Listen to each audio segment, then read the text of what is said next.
We have Isaiah Roman here, and he would like to share his experience with COVID. Is that correct, Isaiah? Yeah, yeah. Yeah. Why Yeah. don't you go ahead and tell us about it? Oh man. So I guess it all started like the the last week of November, I want to say.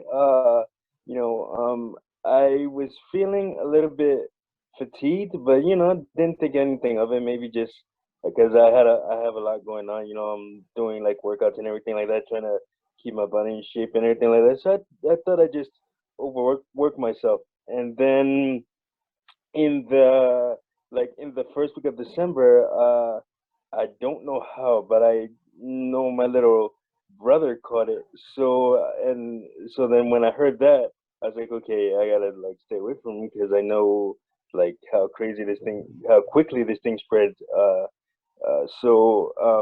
I quarantined myself for like 2 weeks until he got better, and then my mom had like just just I wasn't experiencing any symptoms at the time. Just as a precaution, she told me to go get tested. So like on the day that I got tested, ironically, well, I was really feeling fatigued. It was really tough to like stay awake and everything like that. I even like fell asleep like just waiting for the test. So like and then I get in there, get the test done, and then you know I for like a brief time I lost my like sense of like smell. So I'm like, oh my god, what's going on here? And then sure enough, like 2 3 days later, whatever it was, got a positive test back. So then, and that's when it really started to get bad. Like that day, I lost my that Monday, I lost my appetite. Couldn't really eat anything. Just wanted to kind of like sleep. And then, like in the days after, it just got worse and worse. Like I was, I would, I would kind of struggle to stay awake and not really want to get out of bed, and it was just crazy. So and then I'm like, I gotta do something because I want to beat this, and I thought to myself, like, if I'm gonna, my mom kept urging me to like go to the hospital, go to the hospital. I'm like, nope. And I actually said this. I said, if I'm gonna die, I'd rather just die right here. Um, and then eventually I started, taking some like vitamin vitamins and immune boosters and just anything to kind of beat this. And I just want to say like thank you to everybody who like took care of me. Like my mom kept constantly checking up on me.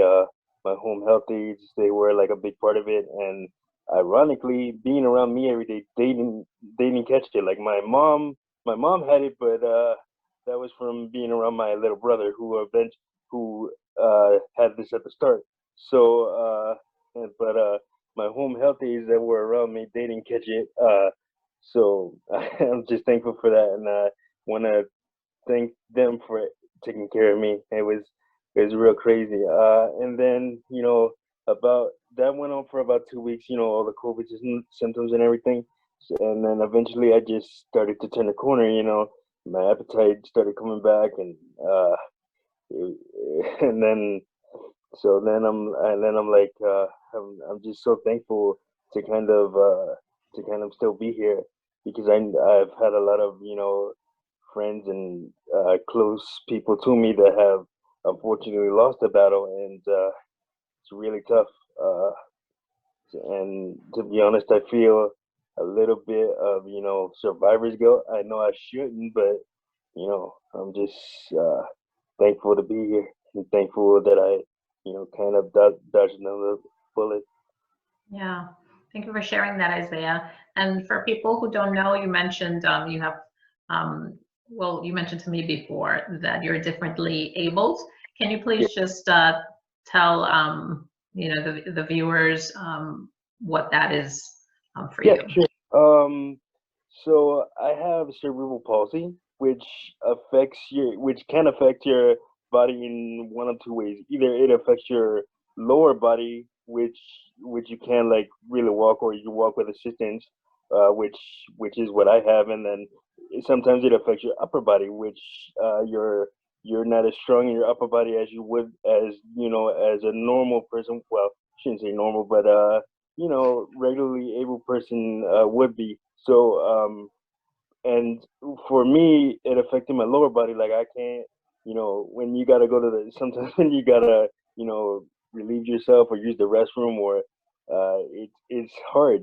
Gotta just kind of sense it before it comes, so that way nothing happens. And then and as far as even doing the most mundane of things, like getting dressed in the morning, like I have to like kind of get a head start, and like you can't just get up like 15 minutes before and just run out the door and all that. And showering, that's a whole thing in itself too. So but gotta make the best of it. It's the hand I've been dealt, so can't really do anything about it. So I just try to make the best of it every single day.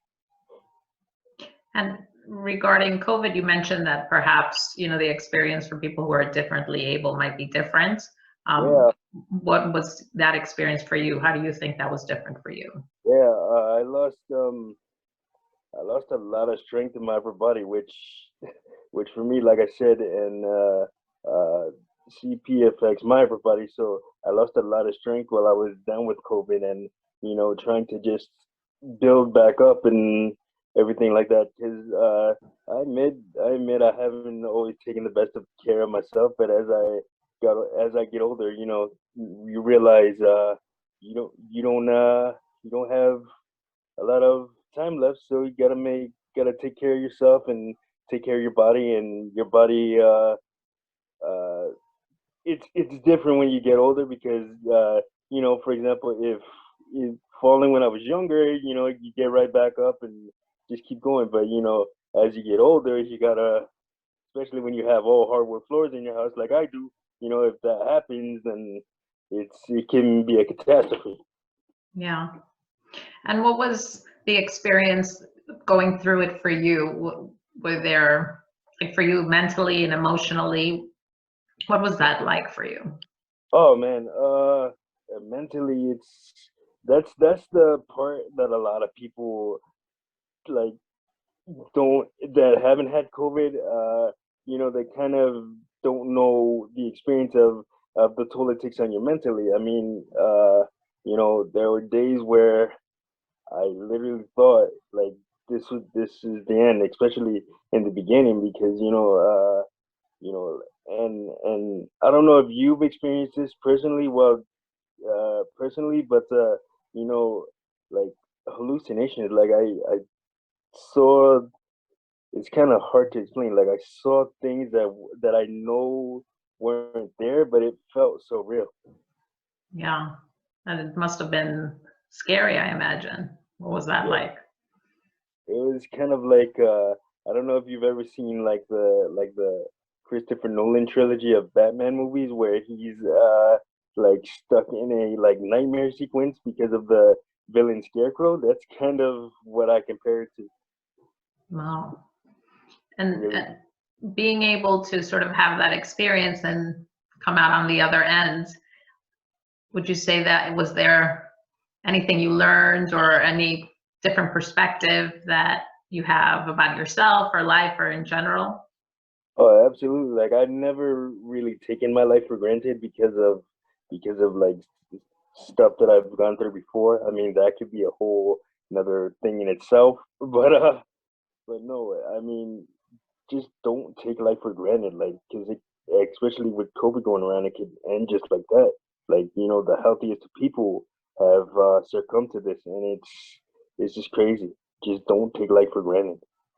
Yeah, that's a important message. As you said, usually that's not something that we think about until, something is staring us in the face. So Isaiah, what would you say is something that is in you that still has not come out? Something that you'd like to do in the world, or what is something that still needs to show up for you? Oh, something that I would still like to do. get this. I'm trying to figure out like how to like shoot this documentary on my life and everything like that. We're trying to figure out, how to shape the stories and everything like that because there are so many. There are ones that'll make you laugh, ones that'll make you cry, ones that are like, uh, ones that are like, maybe I shouldn't tell this, but I'm gonna say it anyway because whatever. Yeah, no. So I'm just trying to do that, and we're still trying to work stuff out and see how that can get done. Yeah, and then working on my working on my autobiography. Like man, it's so tough to write. I mean, like I thought it was gonna be easy because hey, you remember most of the stuff, but then looking back on some stuff, you're like, oh man, why do I have to relive this? But writing kind of gives me kind of closure, like the closure that I probably wouldn't have had I not put this out there. Yeah, yeah, I think that's so true that that process of writing and reliving can also be healing. Yeah, it's almost cathartic in a way. Yeah. So what do you need for your documentary? Is there any support that you need to make this Uh, happen or I'm like it's it's all preliminary right now. Like I'm working with people, working with a few of my friends that are like filmmakers and everything like that. But yeah, I mean, we're just trying to figure everything out because everybody's working on like other projects. But hey, willing to wait, and I want to make sure it comes out great. Don't want to. I look at it this way: like if I wouldn't want to watch it, I wouldn't want to put it out. and is there an intention that you have for making this documentary? No, Is, no, is this no. I don't. I'm not seeking fame or money or anything like that. I don't care about that. That's not. I just want to. I just look at it like this: if I could help one person by telling my story that's kind of in a similar situation, then I've kind of done my job. wonderful. So Isaiah, is there anything else that you'd like to share about your experience with COVID or about anything in general?